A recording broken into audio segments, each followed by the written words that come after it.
साहित्य परिषद नवलपरासीका अध्यक्ष गजलकार मुक्तकार तिलक भट्टराई अन्जानको एउटा श्रृङ्गारिक गजलको अपेक्षा हामीले गरेका थियौँ। सो सम्बन्धमा आज उनले चाहिँ वाचन गर्छु भनेका छन् र एउटा गजल वाचन गर्न अनुरोध गर्दछु मैले। गुरुमा नमस्कार, धन्यवाद। मैले एउटा गजल वाचन गर्छु। कस्तो लाग्छ?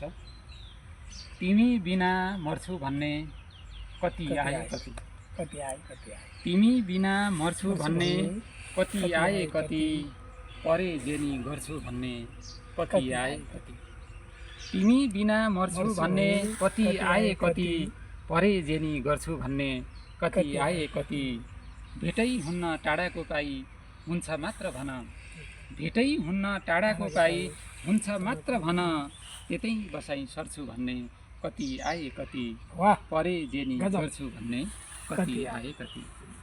बेरङ्गको भयो जीवन कि भनेको थिएँ, बेरङ्गको भयो जीवन कि भनेको थिएँ, फुल बुट्टा भर्छु भन्ने कति आए कति, त्यतै बसाई सर्छु भन्ने कति आए कति।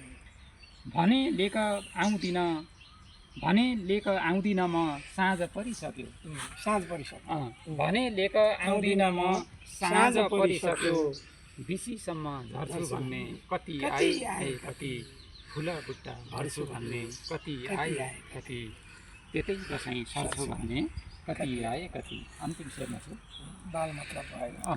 खोला नदी केही होइन अन्जानलाई पाए, खोला नदी केही होइन अन्जानलाई पाए, खोला नदी केही होइन अन्जानलाई पाए, जत्रै जङ्गार तर्छु भन्ने कति आए कति, तिमी बिना मर्छु भन्ने कति आए कति, परे जेनी गर्छु भन्ने कति आए कति।